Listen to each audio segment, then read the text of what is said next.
పరిశుద్ధాత్మాభిషేకాన్ని పొందుకొని దేవుని యొక్క ఆత్మ చేత నింపబడి తప్పబడి మనం ముందు కొనసాగుదాం.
దేవుని అలా ఆరాధిస్తూ దేవుని మహిమపరుస్తూ అనిత్య ఉన్నతమైన తన దయ, తన కనికరము, తన ఆశీర్వాదాన్ని ఈ సమయములో పొందుకొని మనము దేవుని సమర్పించుకొని విశ్వాస నావలో కొనసాగి ఆయన ఇచ్చే శ్రేష్టమైన ఈవులను ఈ దినమున మనం పొందుకొని దేవుని ఆత్మ చేత నింపబడి కప్పబడి దేవుని యొక్క బిడ్డలుగా, ఆయన కుమారులుగా, కుమార్తెలుగా, దాసులుగా, దాసురాండ్లుగా మనమందరము ముందు కొనసాగుదాం. అందులో ప్రార్థిస్తూ ప్రభువును స్తుతిస్తూ ఉండగా ప్రార్థన మన మధ్యలో ఉన్న మాజీ సంఘ శ్రీ హనుమంతు గారు మన ప్రార్థన నడిపిస్తారు.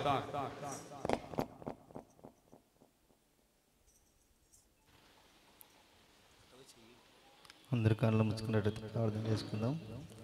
పరిశుద్ధుడా, ప్రేమగల తండ్రి, నీకే స్తుతులు స్తోత్రాలు చెల్లించుకుంటున్నాం నైనా, వందనాలు చెల్లించుకుంటున్నాం ప్రభువా.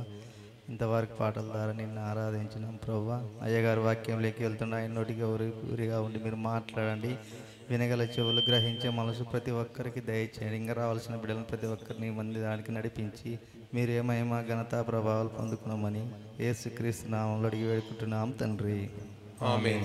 దయచేసి అందరూ కూర్చోవాలని ప్రభు నామమున మీకు అందరికీ తెలియచేస్తున్నా. యొక్క మన మధ్యలో దైవజనులు ప్రభు నామం తెలియచేస్తూ ఉన్నాం.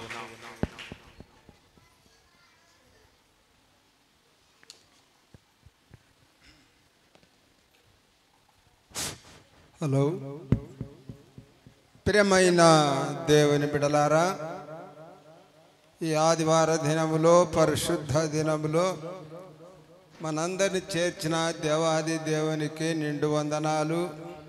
మరి ముఖ్యంగా సంఘమునకు, సంఘ నాయకులకును, సంఘ పెద్దలకును, స్త్రీల పురుషులకును మీకందరికీ కృతజ్ఞతలు చెల్లిస్తున్నాను.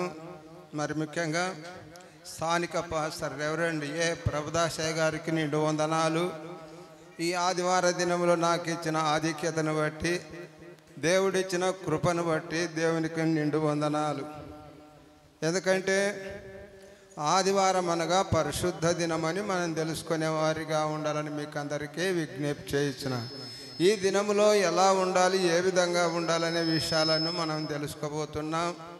అంత మాత్రమే కాకుండా దేవుడు చేసిన మేళ్లను బట్టి, దేవుడు చేసిన విధానాలను బట్టి మనము దేవునికి, మనకు చేసిన మేలను ఆపదలను తప్పించిన దేవునికి ఏం చేయాలి? మనము కృతజ్ఞతాస్తుతులు చెల్లించాలని వాక్యం మనకు సెలవిస్తుంది. సరే, ఏమైనా దేవుని వాక్యంలో విన్న మనమందరం వింటున్న నీవు నేను దేవుని ఎలా స్తుతించాలన్న మాటను మనం గమనించే వారిగా ఉండాలి. అంత మాత్రమే కాకుండా మనను మన కుటుంబాన్ని దేవుడు ఇంత గొప్పగా ఆశీర్వదించిన దేవునికి మహిమపరిచే వారిగా ఉండాలని వాక్యాలు మనకు సెలవిస్తుంది.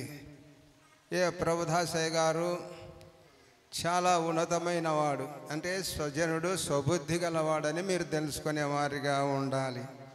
ఎందుకంటే ఆయన దైవసేవకుడు, చిన్నప్పటి నుంచే దైవసేవలో పెంచిన దేవుడు. ఈ విషయాన్ని అంటే దేవుడు ఆయనను పెంచాడని మీరు గమనించేవారిగా ఉండాలి. అంత మాత్రమే కాకుండా ఆయన దేవుని బిడ్డ కనుక దైవదాసుడని ప్రభుదాస్ అని పేరు కూడా పెట్టాం. ఈ విషయాన్ని మీరు గమనించే వారిగా ఉండాలని మీకు విజ్ఞప్తి చేస్తున్నాం. సరే, ఏమైనా చదవబడిన వాక్యాన్ని మనొకసారి ధ్యానం చేసుకుందాం. ఈ 45వ కీర్తనలో దేవుడు మనకు సెలవిచ్చిన మాటలన్నీ మనం గమనించే వారిగా ఉండాలి. దేవుని దయా కృప వాత్సల్యత ఉన్నది కనుక తన కుమారులు ఏ విధంగా ఉంటారని వాక్యం మనకు సెలవిస్తున్నది. ఆ విషయాన్ని మీరు గమనించే వారిగా ఉండాలని వాక్యం మనకు సెలవిస్తుంది. అందుకే 16వ వచనాన్ని మనం ధ్యానం చేశాం. చదవండి అమ్మా.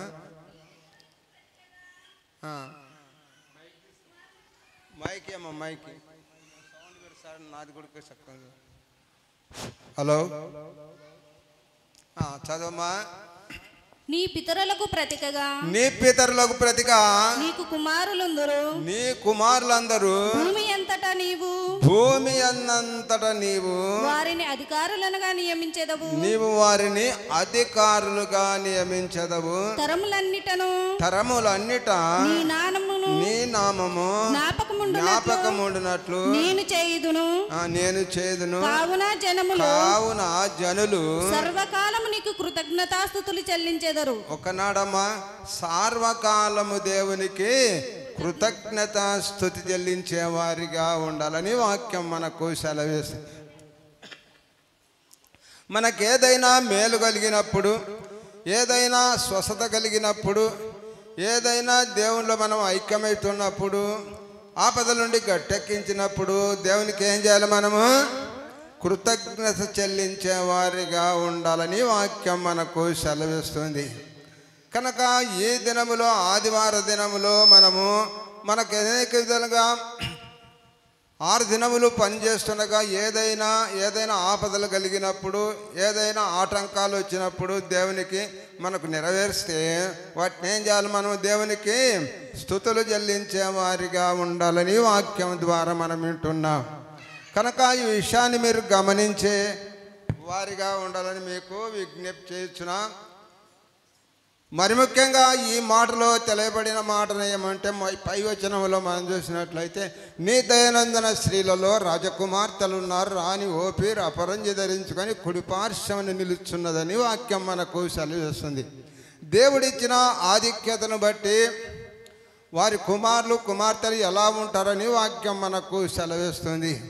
నీ పితరులకు ప్రతిగా నీ కుమారులందరూ భూమి అన్నంతర నీవు వారిని అధికారులుగా నియమించదవు అని వాక్యం మనకు సెలవిస్తుంది. తరములన్నిట నీ నామము జ్ఞాపకమున్నట్లు నేను చేయుదును అనే వాక్యాన్ని మనం చూస్తున్నాం. కృతజ్ఞత స్తుతిని వాక్యం మనకు సెలవిస్తుంది. ఈ స్తుతిని గురించి మనం తెలుసుకున్నట్లయితే అనేక విధములుగా దేవుడు ఇశ్రాయేలు జనాంగాన్ని ఫరో రాజు నుండి తప్పించి ఎర్ర సముద్రం దాచినప్పుడు అప్పుడు వారు స్తుతులు చెల్లించాడయ్యా.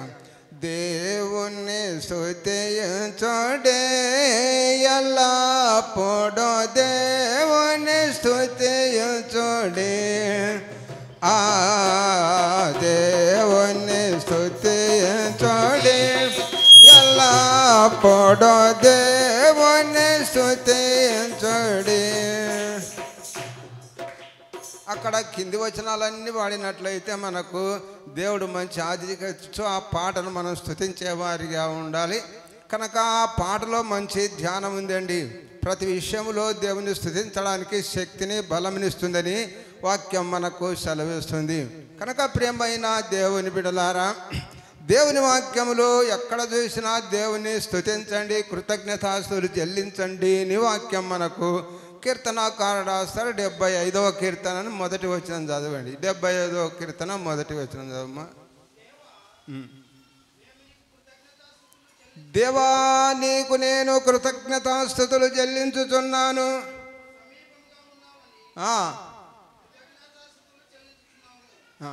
ఎక్కడున్నాడు? ఆయన సమీపంలో ఉన్నాడని వాక్యం మనకు సెలవిస్తుంది. ఆయన ఇక్కడ సమీపం లేదండి, ఆకాశ మహాకాశములో ఉన్నాడు. కనుక ప్రతి విషయాన్ని మనం గమనించేవారిగా ఉండాలి. ఈ విషయంలో మనం గమనించినట్లయితే ఆకాశ మహాకాశములున్న దేవుడు మనకు సమీపంలో ఉన్నానని కీర్తనాకారుడు రాస్తున్నాడు. కనుక ప్రతి విషయాన్ని మనం గమనించే వారిగా ఉండాలని వాక్యం మనకు సెలవిస్తుంది. దేవుని వాక్యాన్ని మనం ధ్యానం చేసినట్లయితే, ఇదిగో నేను, ప్రకటన గ్రంథంలో ఉంటాడు, ఇదిగో నేను తలుపు నద్ద నుండి తట్టుచున్నాను, ఎవడైనా తలుపు తీస్తే అన్ని వాక్యం మనకు సెలవిస్తుంది. మన హృదయం అనే తలుపు తీయాలని వాక్యాల ద్వారా మనం చూడగలుగుతున్నాం. ప్రియమైన దేవుని బిడ్డలారా, దేవుడు నిన్ను ఆశీర్వదించిన విషయాన్ని మనం గమనించేవారిగా ఉండాలి.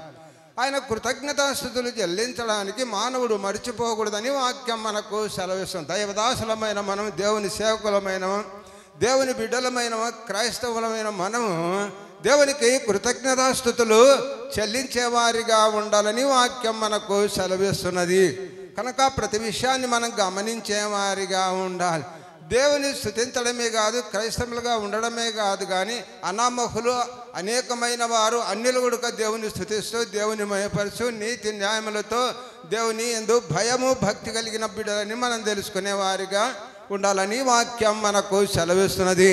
ఈ విషయాన్ని మీరు గమనించేవారిగా ఉండాలని మీకు విజ్ఞప్తి చేస్తున్నాం. సరే, ఏమైనా దేవుని వాక్యంలో మనం చూసినట్లయితే లూకాసు వార్తలో మనం ధ్యానం చేస్తాం కదా, 17వ అధ్యాయాన్ని మనం ధ్యానం చేద్దాం. 17వ అధ్యాయము 12వ వచనం అమ్మా. 17వ అధ్యాయము 12వ వచనం. కొంచెం దగ్గరుండి చదువమ్మా, కొంచెం మైకులో చదువు, నాకు కొంచెం చెవుడు ఏమని కాకండి. చదువమ్మా జ్యోతమ్మ గారు.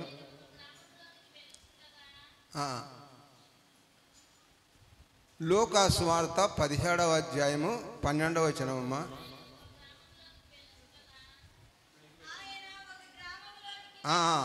ఆయన ఒక గ్రామంలోనికి వెళ్ళుచుండగా 10 మంది కుష్ఠరోగులు ఆయనకు ఎదురుగా వచ్చి దూరంగా నిలిచిన. ఎందుకంటే కుష్ఠరోగులు భయం, దూరం ఉంటారండి. కనుక దూరముగా నుండి వాక్యములో మనం చూడగలుగుతున్నాం.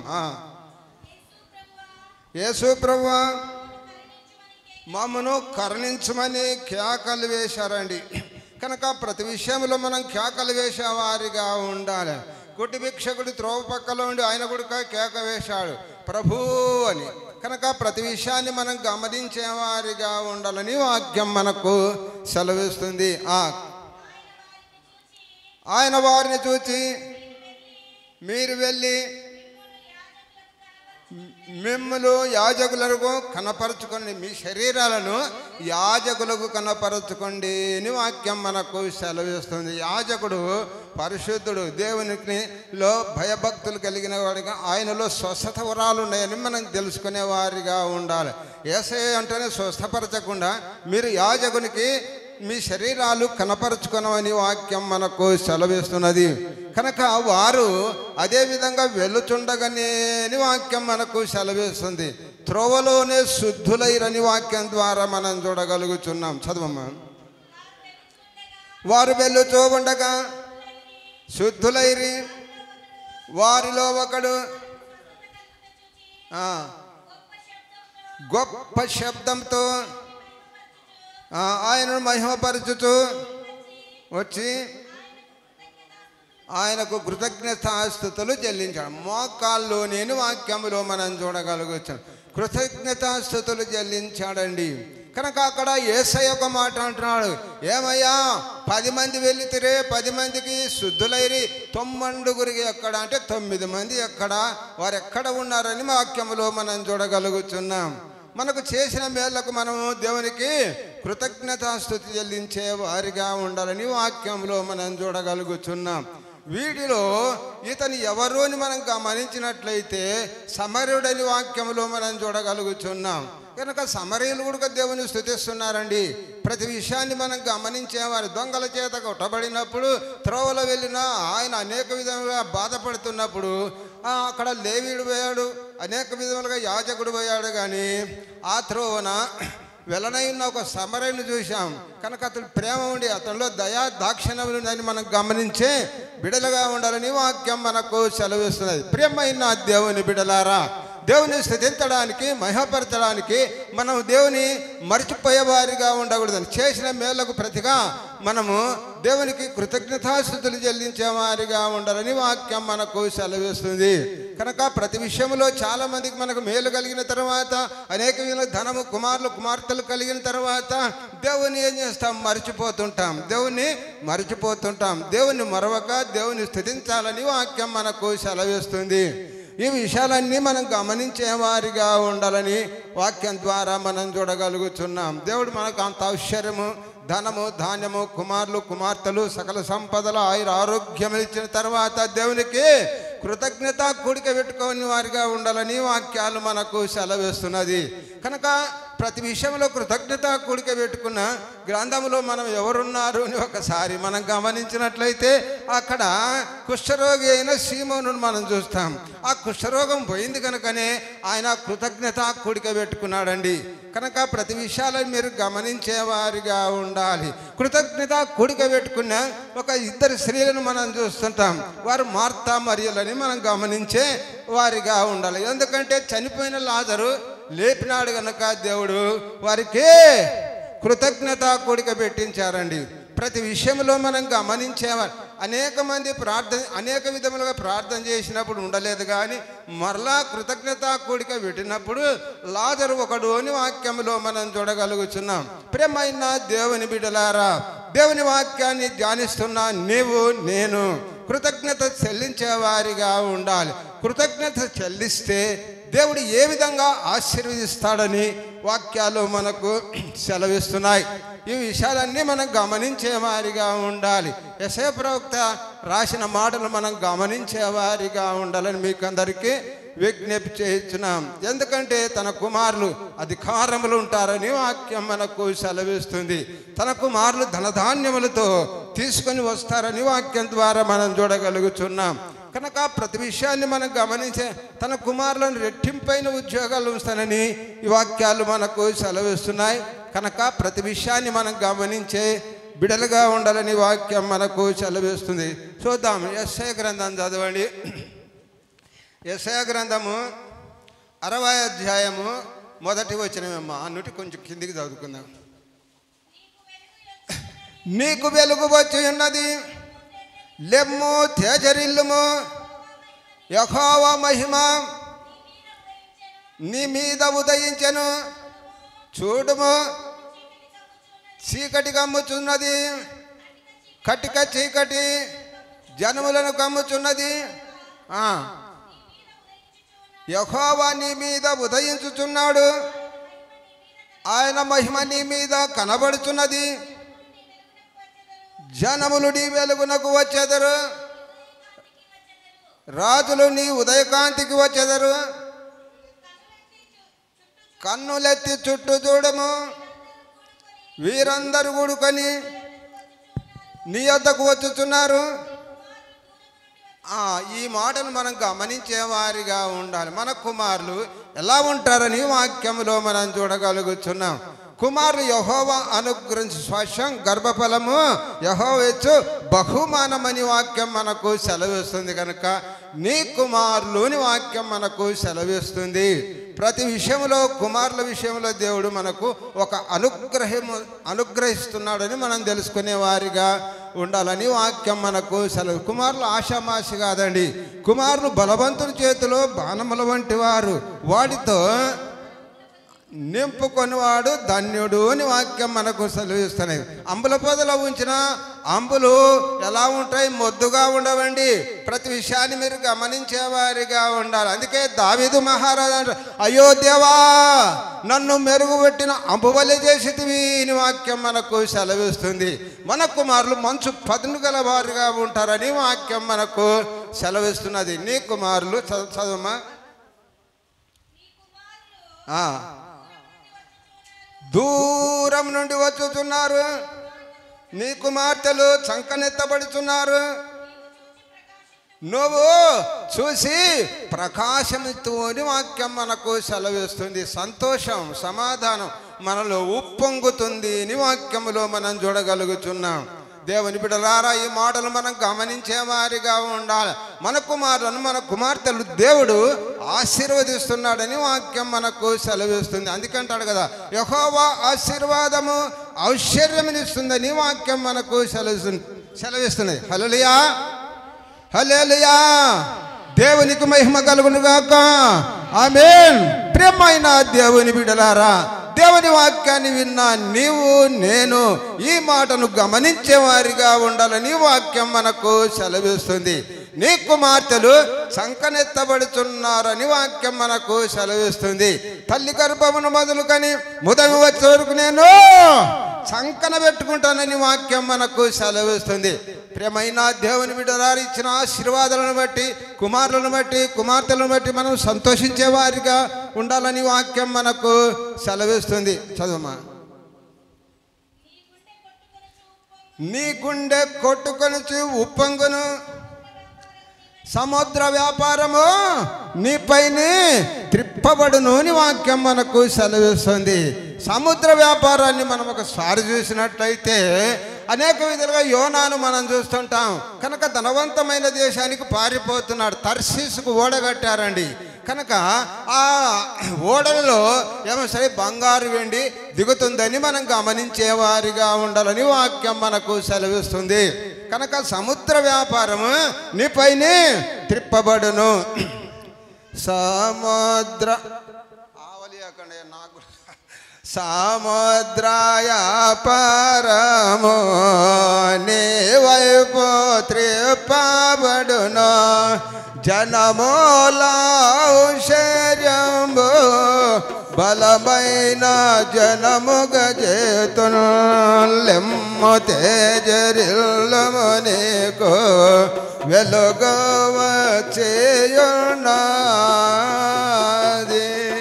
లెమ్ము తేజరిల్లుము, దేవుని విస్తరించి ప్రార్థన చేయమని వాక్యం మనకు సెలవిస్తుంది. ఈ విషయాలన్నీ మనం గమనించేవారిగా ఉండాలని మీకు విజ్ఞప్తి చేస్తున్నాం. చదవమా. జనముల ఐశ్వర్యము నీ వద్దకు వచ్చును, నిత్యాను నేపాలు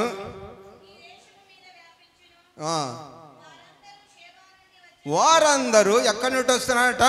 షేబా నుండి వచ్చేదరు అని వాక్యం మనకు సెలవిస్తుంది. షేబా అనే విషయాన్ని మనం గమనించినట్లయితే అది ధనవంతమైన దేశం. అక్కడ ఎక్కువ బంగారు ఉంటుందని మనం గమనించేవారిగా ఉండాలి. షేబా దేశపు రాణి సొలొమోను మహారాజుకు ధూపద్రవ్యములు తీసుకొని అనేక బంగారు వెండి తెచ్చినట్లు వాక్యంలో మనం చూడగలుగుతున్నాం. ప్రియమైన దేవుని బిడ్డలారా, ప్రతి విషయాన్ని మనం గమనించేవారిగా ఉండాలని వాక్యం మనకు సెలవిస్తుంది. కనుక అటువంటి బంగారు వెండి మన కుటుంబంలో నిండిపోతుందని వాక్యంలో మనం చూడగలుగుతున్నాం. చదమ్మా, విడిచిపెట్టాక ఆ వాక్యాన్ని. బంగారమును ధూపద్రవ్యమును తీసుకొని వచ్చేదరు, యెహోవా స్తోత్రములను ప్రకటించెదరు.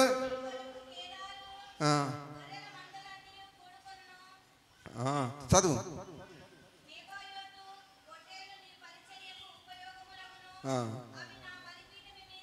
అది నా బలిపీఠ మీద అంగీకారమగును, నా శృంగార మందిరముని నేను శృంగారించదనని వాక్యం మనకు సెలవిస్తుంది. శృంగార మందిరం అంటే మందిరమే కాదు అండి, ప్రతి హృదయములో ప్రతి మనిషికి హృదయమే ఆలయం అని వాక్యం మనకు నిన్ను శృంగారిస్తున్నాడని వాక్యం మనకు సెలవిస్తున్నది. ప్రియమైన దేవుని బిడ్డలారా, దేవుని వాక్యం వింటున్నా నీవు నేను దేవుని స్తుతించే బిడ్డలుగా ఉండాలని వాక్యం మనకు సెలవిస్తుంది. చదువు. మేఘం వలను ఎగి గువ్వెల వలను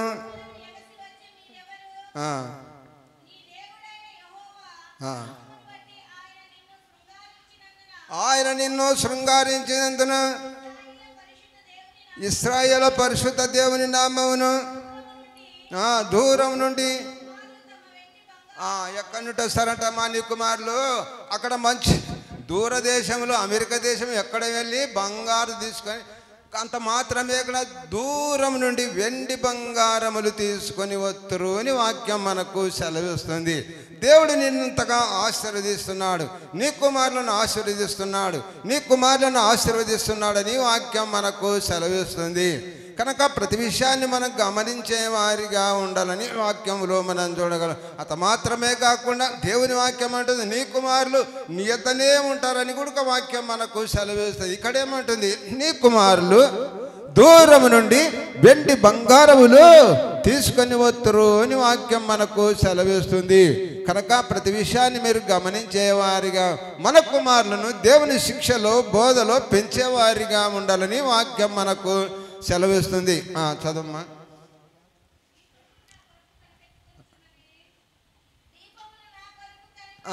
దీపములు నా కొరకు కనిపెట్టుతున్నవి.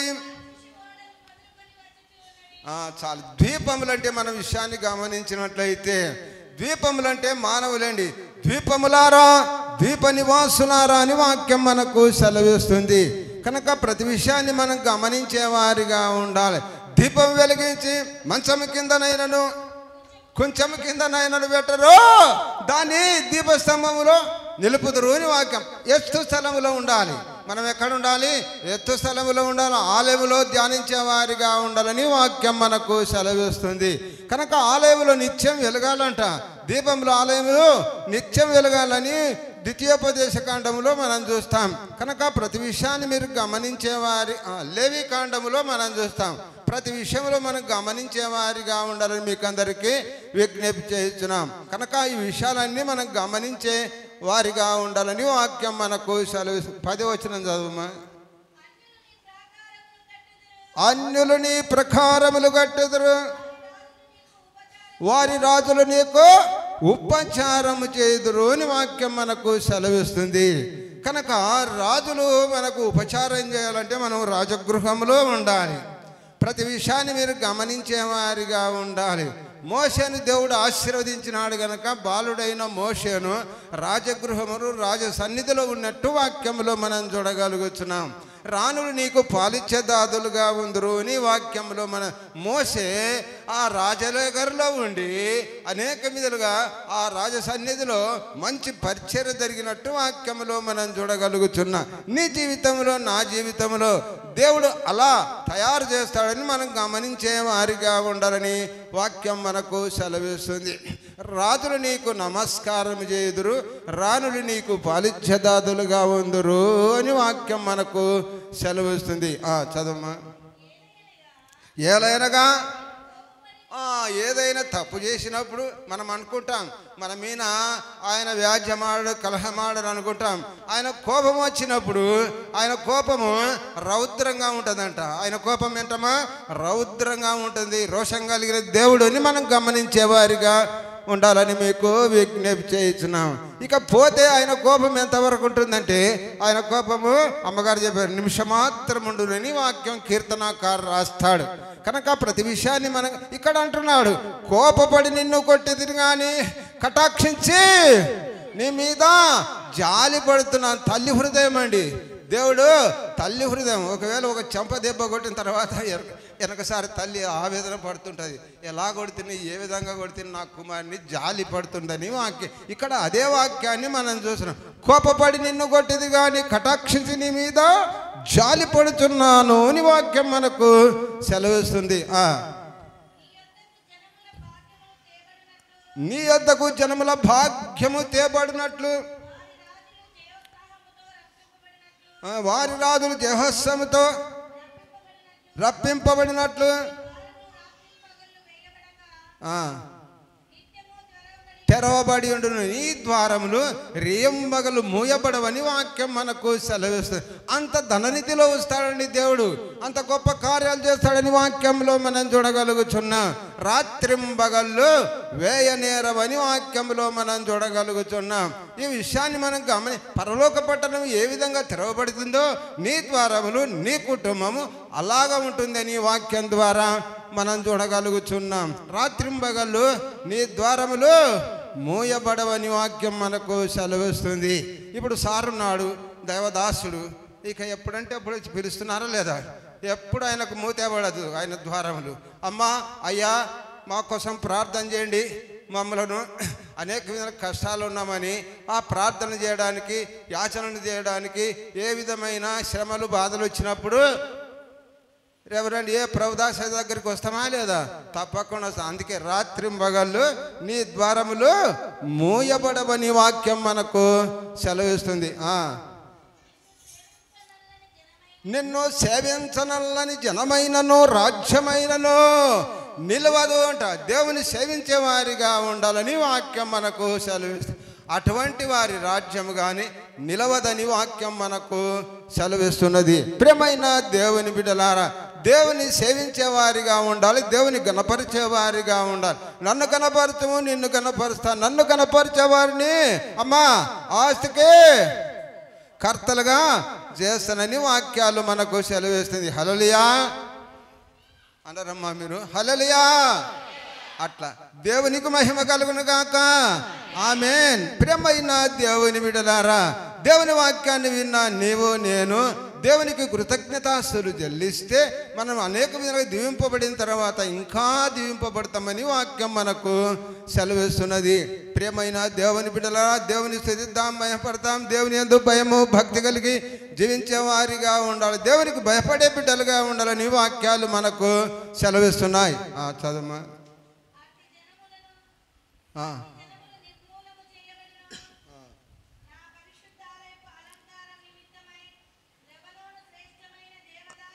దేవదారు వృక్షములను, సరళ వృక్షములను, గోంగి చెట్లను నీ యొద్దకు తేబడును అని వాక్యం మనకు సెలవిస్తుంది. మంచి సువాసన కలిగిన ఆ చెట్లను నీకు ఇస్తానని వాక్యం మనకు సెలవిస్తుంది.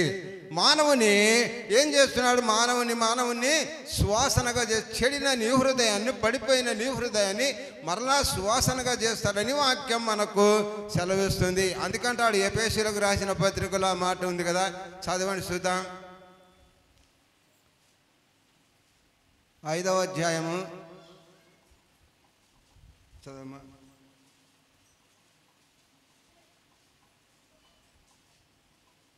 ఎఫెసీయులకు రాసిన పత్రిక 5వ అధ్యాయము 1వ వచనం నుంచి. కావున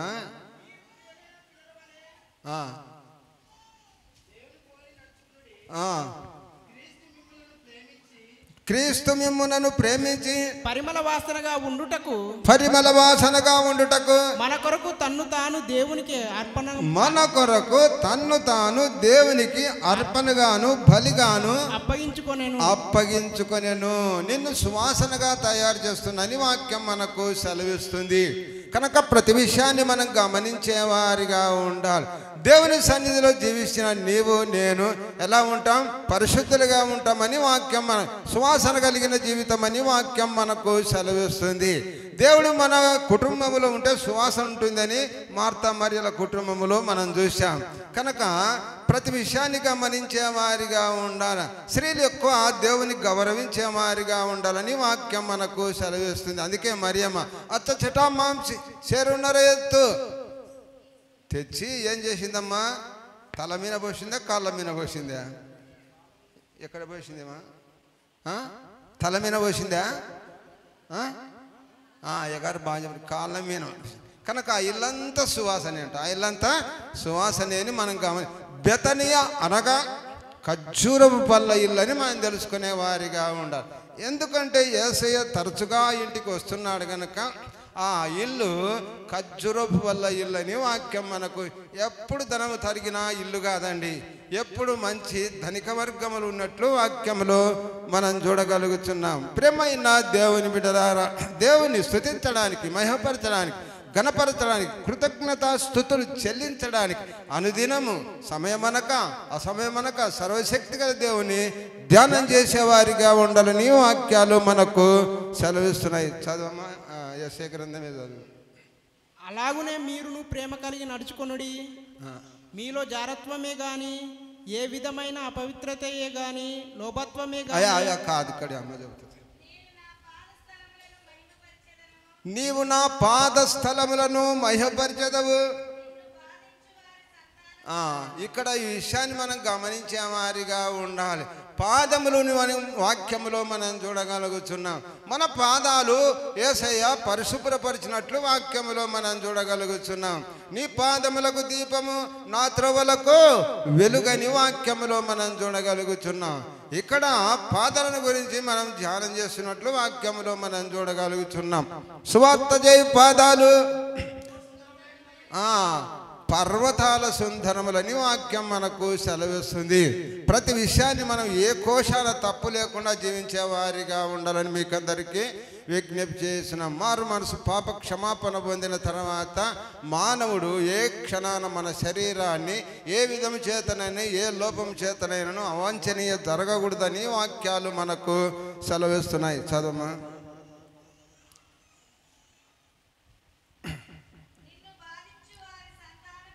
నిన్ను బాధించు వారి సంతానపు వారు నీ యొద్దకు వచ్చి సాగిలపరదరు అని వాక్యం మనకు. మనకు శత్రువులు ఉంటారమ్మా, శత్రువు లేరనుకోకూడదు. శత్రువు ఉన్నాడు, తిరుగుతా ఉన్నాడు కనుక ఆ శత్రువును మనం ఓడించే వారిగా ఉండాలని వాక్యం మనకు సెలవిస్తుంది. కనుక అపవాది గర్జించు సింహములే ఎవరిని మింగుదునా అని వెతుకుతా ఉంటుందంట.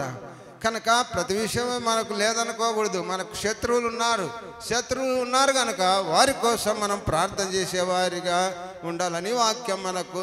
నీ యొద్దకు వచ్చి ఏమంటే నీ పాదముల మీద పడెదరు, సాగిల పడెదరు అని వాక్యం మనకు సెలవిస్తున్నది. కనుక ప్రియమైన దేవుని బిడ్డలారా, దేవుని ఇచ్చే వరాలను మనం పోగొట్టుకోకూడదని వాక్యం మనకు సెలవిస్తుంది. చదువుమా. వచ్చి నీ పాదముల మీద పడెదరు, వారు యెహోవా పట్టణమనియు సియోననియు నీకు పేరు పెట్టబడును. నీవు విసర్జింపబడిన బట్టి ద్వేషింపబడిన బట్టి ఎవడు నీ మార్గములను దాటిపోలేడంట. నీకన్నా గొప్పవాడు ఎవడు ఉండడని వాక్యంలో మనం చూడగలుగుతున్నాం. కనుక ప్రతి విషయాన్ని మనం గమనించేవారిగా ఉండాలి. బీదలను ప్రధానులతో కూర్చోబెడతానన్న మాట నెరవేర్చే వరకు ఈ మాట మనం చదివిస్తున్నది. కనుక ప్రతి విషయాన్ని నీ మార్గము దాటవేసి ఎవడు ముందరికి పోలేడని వాక్యం మనకు సెలవిస్తుంది.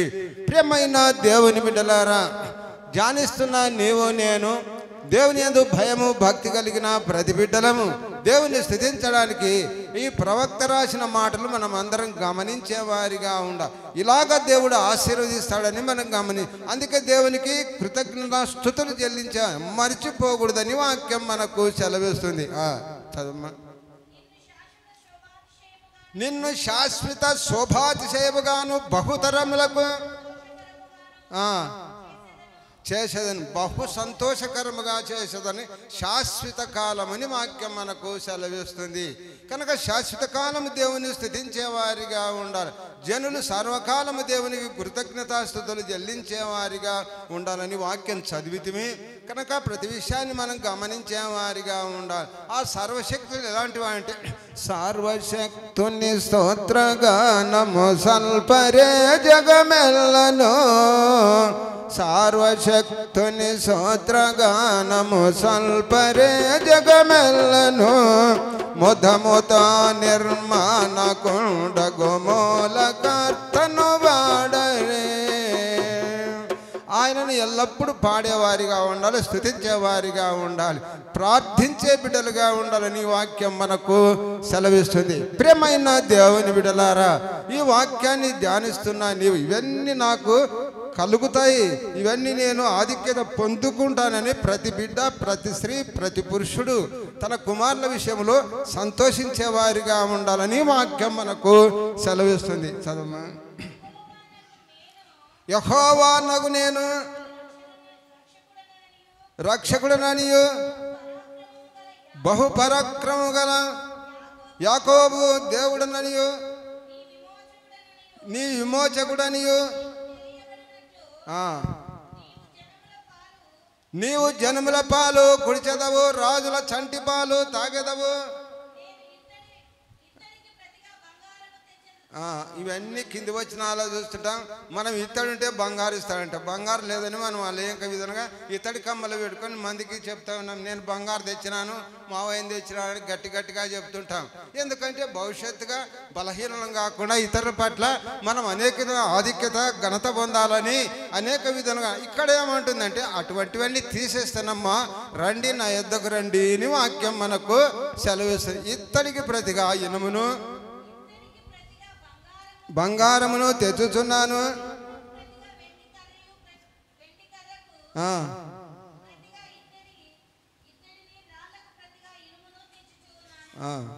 చదువు వెళ్ళిపో.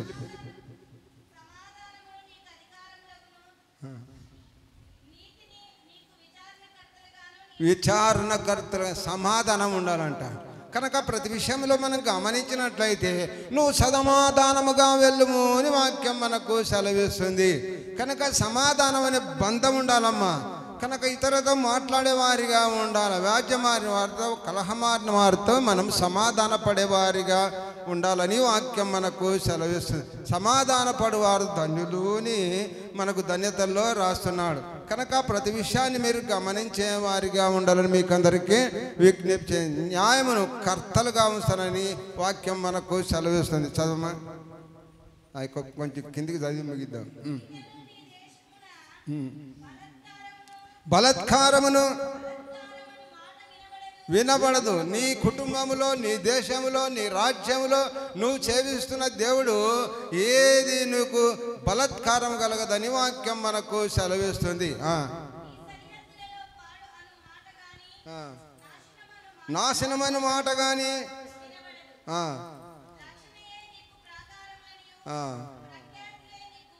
గుమ్మములని చెప్పుకొందువు. ఇక మీదట ఉండును.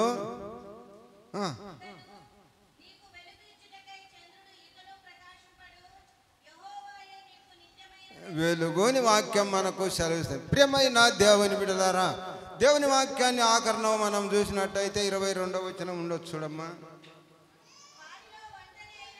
బాగా వినాలమ్మా. ఈ విషయాన్ని మనం గమనించామన్నాం.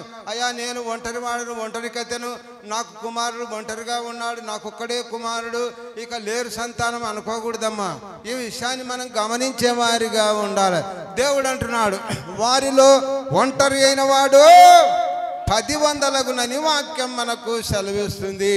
ప్రతి విషయాన్ని మీరు గమనించే వారిగా ఉండాలని వాక్యం మనకు సెలవు. నేను కూడా ఒక్కనే, మాకు తండ్రికి మా అమ్మకు ఒక్కనే, కానీ నాకు ఇప్పుడు దాదాపు ఎంతనో సంతానం దండిగానే ఉంది. కనుక 2 కుమారులు, వారికి దాదాపు కుమారులు 2. అదేవిధంగా వారికి సంతానము, స్త్రీ సంతానము, పురుష సంతానము అధికంగా ఉన్నట్టు వాక్యములో మనం చూడగలక. అంటే అంటున్నాడు, వారిలో ఒంటరి అయిన వాడు 10,000 అని వాక్యం మనకు సెలవిస్తున్నది. ఈ విషయాన్ని మనం గమనించే వారిగా ఉండాలని వాక్యంలో మనం చూడగలుగుతున్నాం. ఒక్కడుంటే చాలా భయం అండి. ఎందుకంటే సహాయం, అన్నదమ్ముల సహాయం ఉండదు, ఎవరి సహాయం ఉండదు. ఎవరికైనా మనం ఏం చేస్తాం, ఎదురాడలేకపోతాం. ఎందుకంటే బలం లేదు. వెనక బలం లేనప్పుడు ఏం చేస్తాం, మనం తప్పుకుంటాం. కనుక ప్రతి విషయాన్ని మనం అందుకే బలవంతుని చేతిలో బాణములు వంటి వారు కుమారులు ఉండాలని వాక్యం మనం చదివితిమి. కనుక ప్రతి విషయాన్ని మనం గమనించే వారిగా ఉండాలని మీకు అందరికీ విజ్ఞప్తి చేసినాం. వారిలో ఒంటరి అయినా వాడు 10,000 ఎన్ని కాలేని వాడు బలమైన జనముగ చేతును లెమ్ము తేజరిల్లుము నీకు వెలుగవచ్చున్నది సముద్ర వ్యాపారము నీ వైపు త్రిప్పబడును జనముల ఐశ్వర్యంబు బలమైన జనముగ చేతులెమ్మ తేజరిల్లుము నీకు వెలుగవచ్చున్నది. ప్రియమైన దేవుని బిడ్డలారా, ఇంతవరకు ధ్యానం చేసిన వాక్యాన్ని మీరందరూ గమనించేవారిగా ఉండాలి. మన అంశాన్ని మనం చూసాం కనుక ప్రతి విషయాన్ని 16వ వచనం మనం ధ్యానం చేసి 17వ వచనం ధ్యానం చేసి 45వ కీర్తనలో కనుక ఆ విషయంలో దేవుడు మనం ఆశీర్వదిస్తున్నాడు కనుక దేవునికి ఏం చేయాలి? మనము కృతజ్ఞతాస్తుతులు చెల్లించేవారిగా ఉండాలి. కనుక 10 మంది కుష్ఠరోగుల్లో ఒక్క ఆయన వచ్చాడు. ఆయన ఎవరు? సమరయుడిని క్లియర్గా మనకు రాయబడింది. దేవుని ఎరగనివాడు కూడా దేవునికి కృతజ్ఞతాస్తుతులు చెల్లించాడు. ఒక్క ఇచ్చిన వరాన్ని బట్టి, ఒక్కనాటి వరమే. మనకైతే అనేక వరాలు క్రైస్తవులకు అనేక ఇస్తున్నామే కానీ మనం మర్చిపోతున్నామని మీరు గమనించి, ఆపదల నుండి తప్పించే దేవుడు, సింహ బలాల నుండి తప్పించే దేవుడు, అనేక విధాలుగా అనేక రీతిగా సర్పకాటు నుండి కూడా తప్పించే దేవుడు అని వాక్యాలు. అటువంటి దేవునికి మనం ఏం చేయాలి? కృతజ్ఞతాస్తుతులు చెల్లించేవారిగా కుటుంబ ప్రార్థన పెట్టుకొని అనేక జనములను పిలిచి వారికి దైవవాక్యాన్ని వినిపించే బిడ్డలుగా ఉండాలని వాక్యం మనకు సెలవిస్తుంది. మనలో ప్రేమ ఉండాలి. పోయిన నాణ్యం దొరికింది, రండి రండి అనే విధంగా మనం అనేక విధములుగా ప్రార్థన పెట్టి ఆమె ఏం పోగొట్టుకున్నదమ్మా? అమ్మగారు చెప్తారు, ఏం పోగొట్టుకున్నది? ఆమె వెండి నాణ్యాల్లో ఒకటే నాణ్యము. ఏం పోగొట్టుకున్నదమ్మా? 9 ఉన్నాయి మనకు. ఆ నాణ్యంలో ఏం పోగొట్టుకున్నది చెప్పాలి. ప్రేమను పోగొట్టుకున్నది. ఏం పోగొట్టుకున్నది? ప్రేమను పోగొట్టుకున్నది. సంఘాల్లో సమాజంలో ఆమె దేవుని ఆలయానికి వస్తుంది, పోతుంది, దేవదాసులను ప్రేమిస్తుందే కానీ ఆ కుటుంబ ప్రార్థన పెట్టినప్పుడు తన అక్కను పిలిచిలేదంట. ఎవరు పిలిచిలేదమ్మా? తన అక్కనంటే ఇంకా ప్రేమ లేనట్టే కదా. కనుక ప్రతి విషయాన్ని మనం అప్పుడు వెతుకుతా ఉంది. ఇళ్ళల్లో వెతికిందమ్మా. మొత్తం యావత్తు వెతికితే ఆఖరిలో ఏం పోగొట్టుకున్నప్పుడు అన్నిట్లో దేవునిలో ఉన్నాను, దేవుని స్తుతిస్తున్నాను, మహిమపరుస్తున్నాను, నాకేం తక్కువ ఉందని ఆ శరీర హృదయం అంతా పరిశోధన చేస్తే ఆమెలో ఏం పోగొట్టుకున్నది? ప్రేమ అక్కను పిలిచిలేదు ప్రార్థన. అప్పుడు పోయి కుటుంబ ప్రార్థన పెట్టి తన అక్కను పిలిచి అనేక విధాలుగా అక్కడ చుట్టూన్న వారిని అంతా పిలుస్తున్నాయి. రండి రండి అమ్మ కలపండి, రండి రండి పోయిన నాణ్యము దొరికెను అని వాక్యంలో మనం చూడగలుగుతున్నాం. అదేవిధంగా ఈ కుటుంబ ప్రార్థనలో మనం అనేకమైన శత్రులను ప్రేమించే వారిగా ఉండాలని మీకు అందరికీ విజ్ఞప్తి చేసినాం. దేవుడి వాక్యాన్ని దీవించునుగాక. ఇచ్చిన సమయాన్ని బట్టి రెవరెండ్ ప్రభుదాసయ్య గారికి నిండు వందనాలు.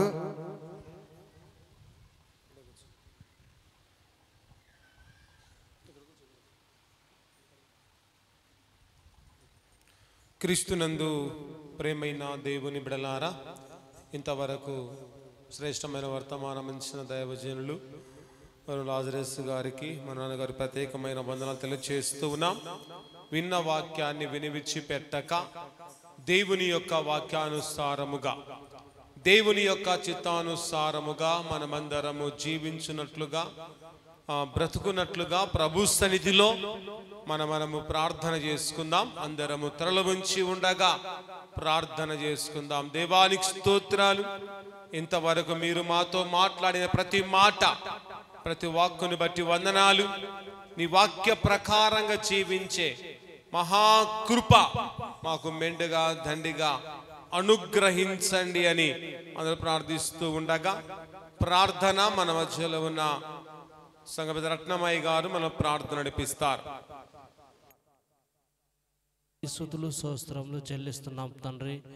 అవును ప్రభువా, ఇంతవరకు తండ్రి పాటల ద్వారా నిన్ను స్తుతించాం నాయనా. అయ్యగారు వాక్యాన్ని ప్రభువా, చక్కటి వాక్యాన్ని అందించాడు ప్రభువా. నాయనా నీ పరిశుద్ధ ఆలయంలో మేమందరము చేరి నాయనా నీ చక్కటి సందేహాన్ని విన్నాం ప్రభువా. విని విడిచిపెట్టకుండా మా